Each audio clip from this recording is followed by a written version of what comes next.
Let's just be honest. College basketball is ruined. What happened to the sport I love?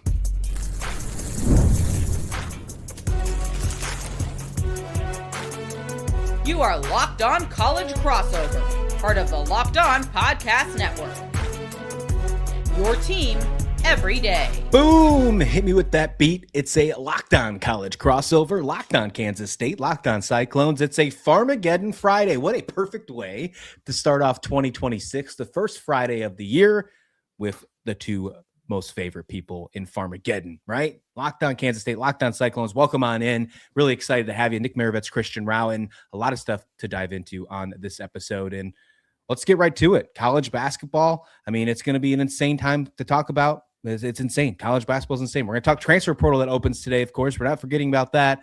And I know Nick has a lot to talk about the transfer portal because, man, are you okay? Are you okay? It's a wild time for Iowa State. But let's dig right into it, Nick. Lots of stuff to talk about on today's episode. And first and foremost, I want to talk a little college basketball before we dive into the nitty-gritty of the portal. This is the biggest thing that's been going on when it comes to the transfer portal and just college basketball in general.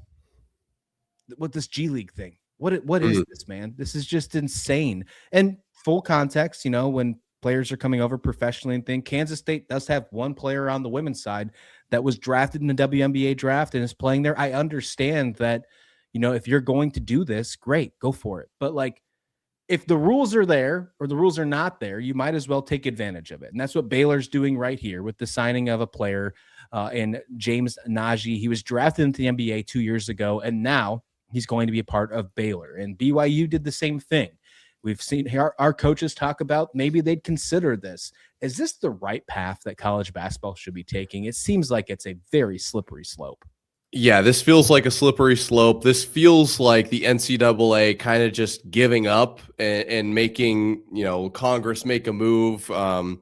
Obviously, we did get a statement this week, basically just a reiteration of the rules. Like, hey, if you've signed an NBA contract or a two-way contract, you don't have college eligibility, but they are still towing that line very, very close. You mentioned James Nnaji, Theory Darlin with signing with Santa Clara, London Johnson with Louisville, Abdullah Ahmed with BYU. We're seeing this more and more. And I think it's because once the first domino falls, it just becomes a true domino effect. But is this good for the sport of college basketball? I would say no. I think that the biggest thing this takes away from us high schoolers, and we have been, this is not new to anybody. High schoolers it's been harder and harder for high schoolers to get into college athletics between the transfer portal. Now this with, two-way players, not obviously getting on, but NBA, at least eligible players getting on to college teams. And then, JUCO and then everything that happened with that happening as far as eligibility, not counting and whatever. So it's only getting harder for high school athletes. And that's where my mind goes to immediately. I don't feel like that's good for the game. The kind of allure of college athletics was it's 18 to 22-year-olds. Now you're getting closer to 20 to 26-year-olds. You're just pushing that age up. And I think we are, with moves like Utah and what the Big 12 is doing with private equity, we're only getting closer to true semi-pro sports as opposed to college sports. We've heard our coaches say some things over the last couple of days talking about this. And TJ Otzelberger obviously said some things. Jerome Tang said some things as well.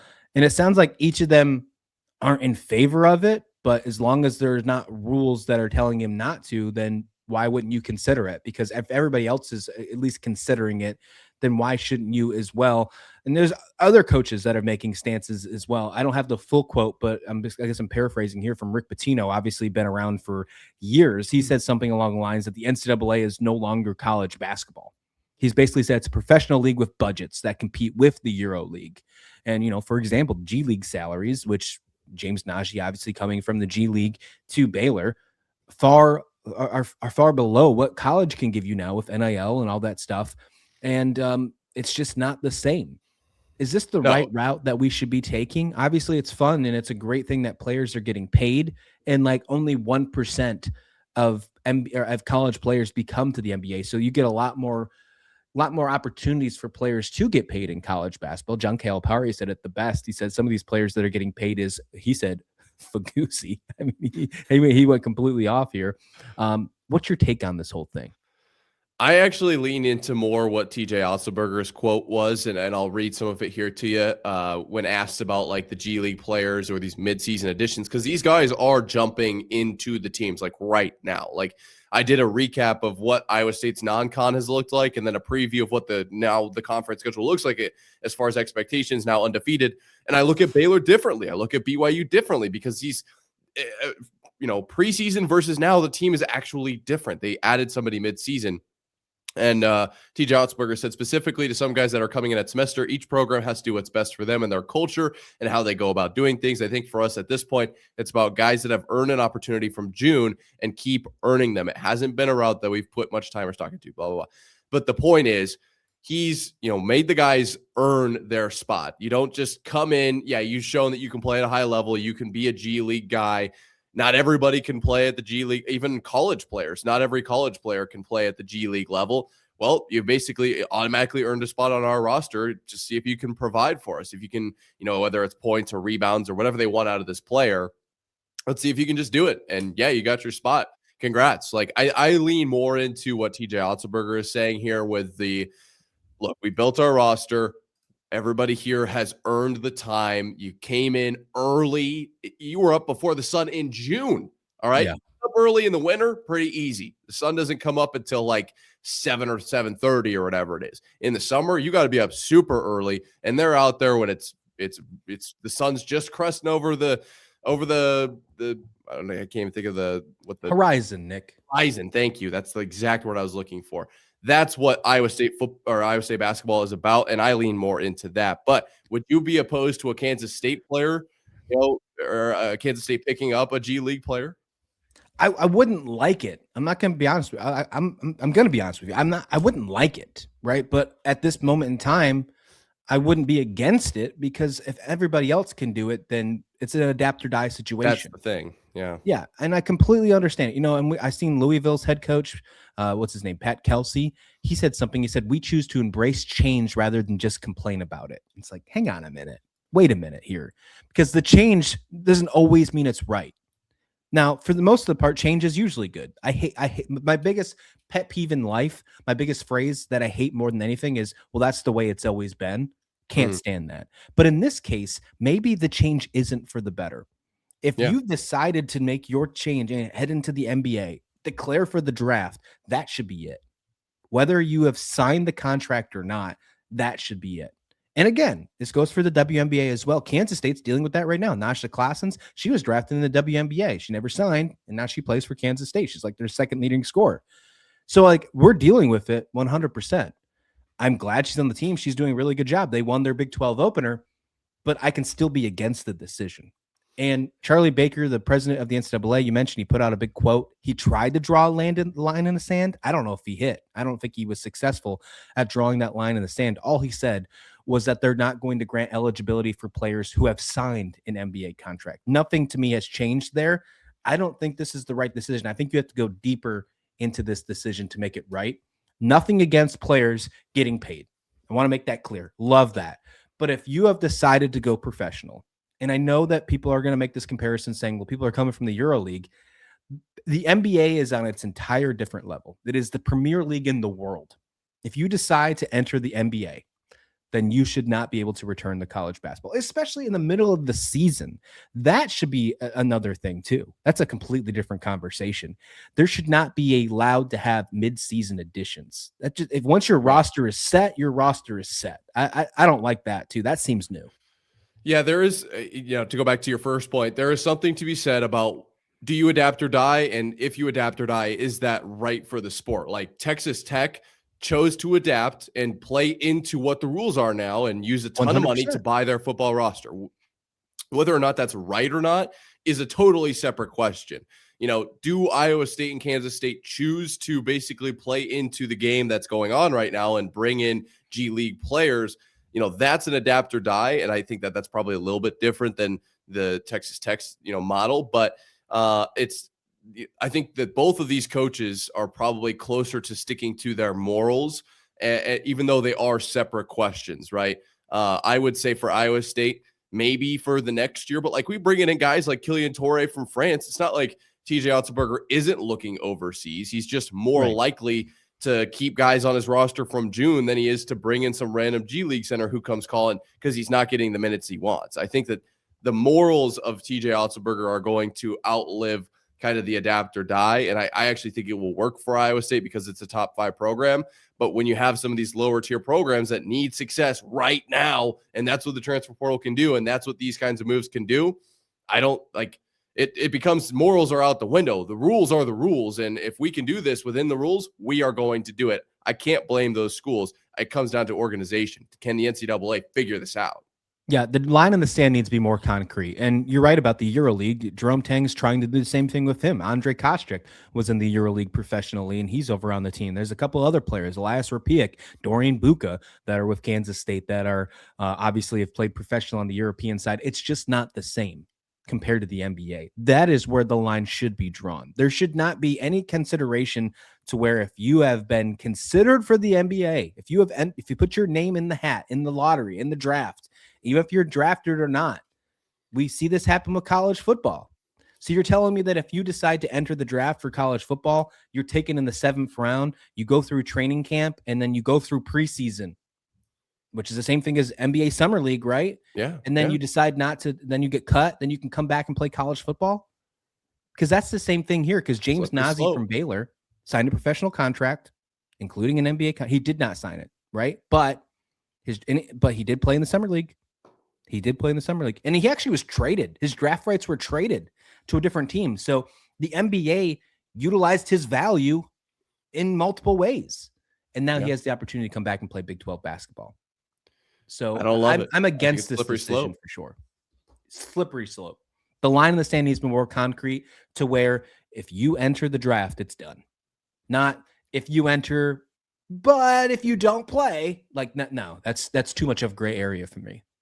I agree completely.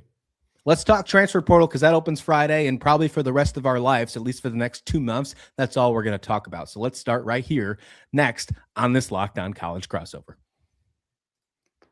But first, Nick, I got to talk about something that most men don't bring up and probably absolutely should. Stress, work, money, life. It doesn't just switch off at night, and when it shows up at the worst possible time, well, Rouge It Ready is designed to help you take back control. Rouge It Ready combines 3 clinically proven ingredients in just 1 mint that dissolves under your tongue, so it absorbs fast. It's easy to understand why check this out, 150,000 men have already made the shift. Most men already are ready in just about 15 minutes on average. You can stay present, stay confident, and in control when the moment is right. So if you've been thinking about taking the next step, well, now is the time. Head to rugiet.com/lockedoncollege. That's RUGIET.com/lockedoncollege, all one word, to get 15% off your order for a limited time. Rouge It Ready. Feel present, feel confident, and guess what? Feel ready. Hey, thanks for making either Locked On Kansas State or Locked On Cyclones your first listen of the day. And thanks for making the Locked On Podcast Network the #1 podcast network in the world. If you want even more Locked On Cyclones, even more Locked On Kansas State, consider joining the Everydayers Club, where you can get either of these shows ad-free, exclusive Discord, all that stuff. If you want to check it out, check out lockedonkansasState.supercast.com or lockedoncyclones.supercast.com to learn more. You can check it out in the show notes below for even more information. Nick, this is an interesting time, of course, for college athletics. We talked about on the basketball side is one, but college football, this is here. This is the wild west. Goodness. I mean, get ready. I hope you got your sleep. Because as John Rothstein likes to say, we sleep in May with college basketball. You don't sleep in January if you cover college football, especially now with the transfer portal being only a 1 window only. January 2nd, January 16th. That is it. It opens today on Friday. And we know for Iowa State, it's been a ton of players that have hit the portal. Before I even get started here, do you have anybody left? Man, no. Yeah, I tell you what, when you texted me that this was going to be what we're going to talk about today, my mood immediately went, oof, it's going to be a challenging conversation. Every day it's another guy. Every day it's, with that being said, or all of that into consideration, they're going to enter the portal, and Friday it will officially, come into effect, because up until this point, I talked about this week, they technically haven't entered the portal. They've intended to enter the portal. Right. So Right. I got a little delusional earlier this week, and I was like, maybe this is all a leverage play. Maybe Iowa State will be just fine. But now that Friday, it makes it official. We'll see what that actually looks like. I was scrambling to pull up the list of actual guys for Iowa State that are in the portal right now. I didn't get it up, but I tell you what, I don't need to. Name any starter from last season. I think you've actually hit one on the head. And any major contributor, you've also nailed it on the head. We've talked about this a little bit earlier this week, just in between us. And I said, you could make the argument that Iowa State, if you change the colors, the team name, everything about what the actual team is, you wouldn't be shocked because Iowa State's going to have all new coaches, all new players next season. A few key names like Kyle Conrarty coming back. Like everyone's super pumped for Kyle. And honestly, kind of reached GOAT status already. But I cannot even describe to you the amount of loss that Iowa State has suffered basically over the last month. Yeah, and on the flip side, Kansas State's had their mix, not as bad as Iowa State, but of course, both of us dealing with coaching changes. Yours is a little different than mine. Mine goes from a Kansas State to a Kansas State legend, right? Yours is bringing in Jimmy Rogers, who had some chances with Washington State for just 1 year, guessing that Iowa State's going to have a couple or maybe a ton of former Washington State players when it's all said and done. But Kansas State hasn't been held just safe in this one. Austin Romaine hits the transfer portal. Malcolm Alcorn Crowder hits the transfer portal. Jace Brown. There's a lot of big names, but you mentioned a good name like your kicker. Well, Joe Jackson, who broke the single season rushing record in one game, against Utah. He's sticking around. And as of this recording, full disclosure, we're talking on Thursday morning. Avery Johnson is sticking with Kansas State. We haven't heard otherwise at this moment. He's not in the portal. So I know we're going to talk differently about quarterbacks in just a minute because, of course, your quarterback is no longer there. On the flip side, though, when we're looking at Jimmy Rogers here, this is obviously a big thing to fill. We're talking about with Colin Klein, big shoes to fill from Chris Kleiman, Bill Snyder. It feels different, though, when it comes to Iowa State. Moving on from Matt Campbell, you're bringing in a guy that, dare I say, feels a little unproven. Although he did bring in 75 new players in the portal to Washington State from the FCS last year, now Jimmy Rogers has to do it again at the Big 12 level. What's your confidence level in this portal window to make Iowa State maybe get themselves back to relevancy and not be Oklahoma State in 2026? Yeah, there's a lot. That's the thing is there's a lot on the line for Jimmy Rogers here. Confidence level, I have a hard time really nailing down because you talked about it. Like our really only body of work is actually a pretty solid piece of evidence, but what he did last season with Washington State, bringing in basically a whole new roster and becoming bowl eligible. I think that can happen here for Jimmy Rogers, but more importantly, I think it needs to happen for Jimmy Rogers for what the next 3-4 years for Iowa State looks like. I've been, kind of yelling this from the rooftops. Jimmy Rogers does not have a lot of time here. It's not his fault. It's not like he just came into a terrible position. We've talked so much about what Jamie Pollard, thinks the future of Iowa State athletics looks like. If Jimmy Rogers comes out next season, 2 wins, 3 wins. Year after that, maybe it's a step up, 4 or 5 wins. Like he's kind of on pace for what most people would expect a program like Iowa State, what they've been through over the last month. Like that wouldn't be shocking, but it would be detrimental to the program. He just doesn't have that kind of leniency or leash, if you will. He needs to succeed right away. So confidence level doesn't matter to me. It comes down to how big of a task is this? This is going to be arguably the biggest, 2-ish weeks of Jimmy Rogers' career, right? He has to nail this transfer portal. It became super, super imminent when Rocco Becht hit the portal, but it's been huge ever since I think it was like the 6th or the 7th that the first, kind of guy after Matt Campbell left announced, hey, we're done. It's just been a raising, tide of like, oh my gosh, we have so many spots you have to fill. This is no longer a small task. I do feel all right about Jimmy Rogers' plan and all that. And like, that's more of a Locked On Cyclones if you want to deep dive, but he just has to get it right. He has to. This is a wild time for Iowa State. I mean, if you remember, I certainly do, and I'm sure you do too. Life before Matt Campbell, Iowa State wasn't in a good boat. So like you could quickly go back to that very fast. And you're right. This is a huge 2-week period for the Cyclones for sure. On the Kansas State side, it's a big week as well. Big 2 weeks as well. I think you have to find a way to get momentum from 2026 and beyond. I think he's done a good job with Colin Klein building his coaching staff. We'll see what happens. They're not as hurt as Iowa State is, so it's like it kind of takes a backseat to this conversation just because of that. But I mean, you still have to have momentum. If you don't have a good transfer portal, then you could find yourself maybe not making a bowl game in year one, and that could leave a sour taste in somebody who is seen so highly inside the university and Colin Klein right off the bat. You don't want to see that. The way that the Chris Kleiman era ended, the way that people were sour about Chris Kleiman, I don't want to ever see that with Colin Klein. And maybe it'll never happen just because of how much he's loved in the program. But if he starts slow, then maybe people will think differently of that. And I don't want that to happen. The biggest thing that I think you have to worry about, Nick, and potentially, hopefully not for Kansas State, is quarterback. And one thing is an issue when it comes to both Iowa State and maybe even Kansas State in the mix, and that's spending money. Can a quarterback actually be able to come to Iowa State? And we'll talk about that to finish up the show on this Locked On College Crossover.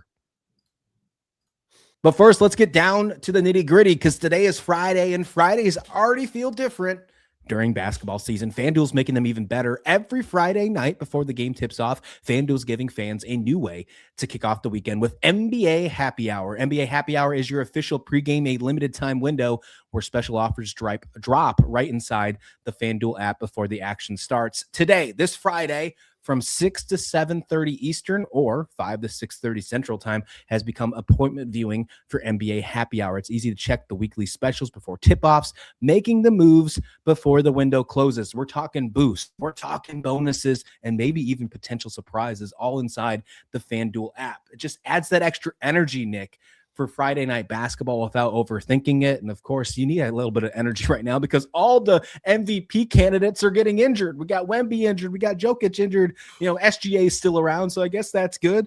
But if you want to get some NBA action, you got to do that this Friday night with NBA Happy Hour. So before tip-off, check the FanDuel app and see what's dropping during NBA Happy Hour every Friday from 6 to 7:30 Eastern, 5 to 6:30 Central. A little basketball, a little action, a whole lot of Friday energy. That's NBA Happy Hour only on FanDuel. It's the official sports betting partner of the NBA. The transfer portal is going to be wide. It's going to be absolutely wild here on this Locked On College Crossover, Locked On Kansas State, Locked On Cyclones. If you haven't already, hit that subscribe button. 2026 is going to be huge for both these channels. I can tell you that right now, especially in the next couple of weeks with the transfer portal in full swing. And as of this moment, full disclosure, we are recording Thursday morning for this episode. It's going to be coming out on Friday. We just wanted to get a chance to have a conversation together. Avery Johnson has not hit the transfer portal. There has been kind of radio silence, little cryptic Instagram posts here and there, but Avery Johnson has not hit the transfer portal. So Kansas State, as of right now, does not have to go after a quarterback in the portal. If he does hit the portal, it completely changes. They absolutely do. Put that into full context. On the flip side, though, Nick, Iowa State, Rocco Beck, no longer there. It's going to be weird. Farmageddon is going to be such a wild game this year in Manhattan. No Rocco Beck, Jimmy Rogers versus Colin Klein. I mean, insane. But on the flip side, keeping this conversation with the quarterbacks, there was a report that came out that the top of the quarterback market is asking for $4 to $5 million this year. I mean, that's a huge jump. That's like a $2 to $3 million jump from last year. Apparently, there is a market for guys like Sam Levitt, Byron Brown, Brennan Sorsby, Dylan Raiola, and of course, guys like Rocco Beck. Yeah. Can Iowa State do that? Can they bring in a guy? I mean, this is a quarterback room that has to get refilled. Not only did Rocco Beck leave, but your top recruit behind Rocco Beck left. So you got some work to do. No, They can't pay that. And to be completely honest, it would be dumb to pay that. Good because if you are, Iowa State in this situation, you're not a quarterback away. I think paying $5 million is smart if you are, maybe I can't even think of a team off the top of my head. Yeah, just somebody who was literally a quarterback away. If you improve quarterback play, you're right there in the conversation of, college football playoff, of, conference championship, whatever it is, whichever team you choose. Iowa State is not that. They have nobody coming back next season. Maybe 10 guys. I think it was my last count that I had counted them up at. So to spend basically all of this budget on one player wouldn't be smart. And we've broken this down on Locked On Cyclones before. The way that NIL works now, obviously we know the rev share, $20.5 million. It's what the school is allowed to spend. But the NIL is a relationship between a business and a player. And I'm going to be honest, Ames, Iowa just doesn't have businesses that are willing to shell out $5 million for a quarterback. So if it's not coming from an outside business, it's coming from the rev share, and you're spending 25% of your rev share on a quarterback. That would not be smart for Iowa State. There are guys like Jalen Rayner that are in the mix, obviously from Arkansas State, because their quarterback coach is going to be our quarterback coach. It makes sense that he would follow. But if you're Kansas State, I'm going to be honest, man. I'm going to be real with you. I saw that cryptic post. I'm 24. I don't know everything. Okay, I'm getting chopped a little bit. Yeah. But I saw that and I said, man, that does not look good. Does not look good. Should Kansas State plug in a $4 or $5 million quarterback, bring in a Sam Levitt, or should they let him go and potentially take a few years to develop a younger guy? And I don't think you got to go at that very top tier. I really don't, even if Avery Johnson left the portal. And that's the thing. If Avery Johnson leaves for the portal, Avery Johnson's going to demand that type of money. He, I think, immediately goes into a top 10 quarterbacks in the portal. I think he's better than some of the other guys that are in there for sure. I don't think you have to completely replace him with that level because if it's Colin, because you're right there. It's year one of Colin Klein. And who knows what they're going to look like? Are you willing to spend that much money for a rental? Because that's really what this has turned into. These are $4 or $5 million rentals. And that's the crazy part about this too, right? Let's just think about this. You're going to be able to build a roster. Hopefully Jimmy Rogers does it right. Hopefully Colin Klein does it right. Over the next 2-3 years, you turn yourself into not just Big 12 contenders, but college football playoff contenders for the foreseeable future. When that happens, say, eventually Avery Johnson's not going to be there, whether he leaves in the portal this year or he decides to, declare for the NFL draft or run out of eligibility, whatever the case may be. And of course, Rocco Beck's not there anymore for Iowa State. Eventually you're going to need a quarterback. Eventually you're going to have to look at that portal. And if it's $4 or $5 million this year, what is it in 2 to 3 years from now? And if you think Ames can't afford it now, if you think Manhattan can't afford it now, what does that mean in 2027 or 2028? I think a better question, or not necessarily better, but a good question in addition would be, is the days of bringing in, young quarterbacks and developing them over? Like, is that time period no longer existing? Because you got guys like Connor Moberly, right, or Alex Mansky that we're looking forward to at Iowa State, but Iowa State's only retaining one of those names. What about guys like I believe JJ Cole?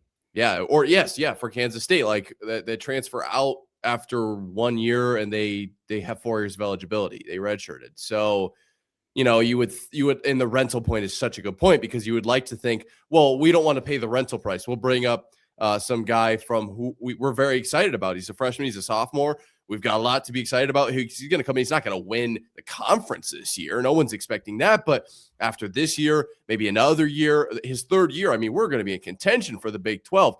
Good luck even keeping him for next season. He's going to be gone. So, yeah, the rental point is a really, really good one. And at some point, you are going to have to rent your players. It's no longer going to be a development system. You're going to bring guys in, teach them what and they're going to hit the portal. It's literally the job hopping scene. Once you get some experience and another company is willing to pay more for you, you jump in the portal of jobs and you go get paid more. Same thing with college football, man. So that is the bigger question to me.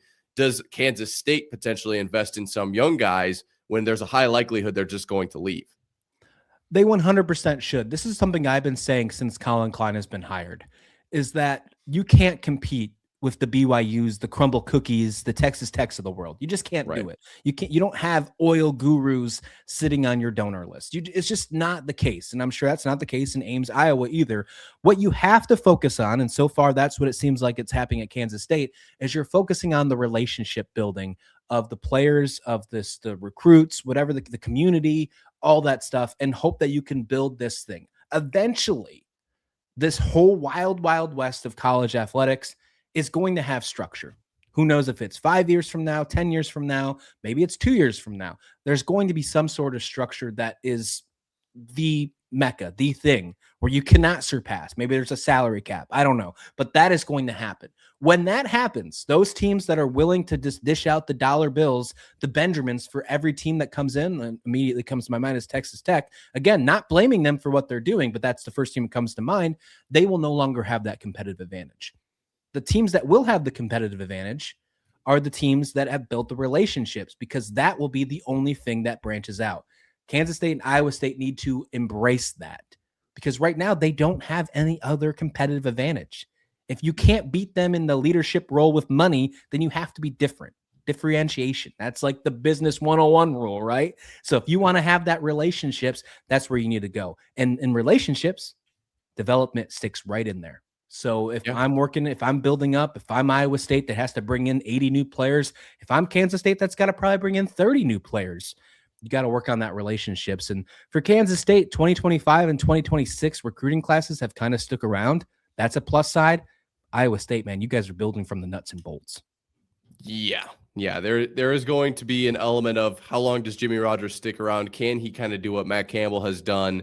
If he can, then this rebuild from the nuts and bolts, as you say it, isn't the end of the world, right? We might not be successful next year, but do they give him enough leash? That's another thing. Like, do they give him enough time? I think Jamie Pollard will, absolutely. If Jamie Pollard isn't there, then it's a question. But the other side of it is, if he's successful early, is he just gone? That's my more. Wow. I'm more concerned about that than him not having enough time. I don't think that's not even in the top 100 things I'm worried about. But to be fair, I mean, over 50 of them are players in the portal. So my top 100 worries right now are kind of skewed. But nonetheless, I am very excited about these two teams. We'll see what the next 2 weeks look like or so as these rosters develop. But boy, is Farmageddon going to look very different next season. I'm excited that we don't play week 0. I'm excited that we don't play overseas. I'm excited that this game is on campus, even if it's a team that has a bunch of players that have no idea what this rivalry is about. This is not the way that you get rid of Farmageddon, for the record, Brent Yormark, by getting rid of 70-something players on Iowa State. This is a rivalry that will still live on, even if it means that we have to do it here on the Locked On College Crossover. Thanks for joining us, Farmageddon Friday. If you haven't already, hit that subscribe button. We'll see you back here next time. Please like the video. Please subscribe right here on Locked On College Crossover. Just don't be Oklahoma State. Just don't. Is it too much to ask at this point? It shouldn't be. Are you 40?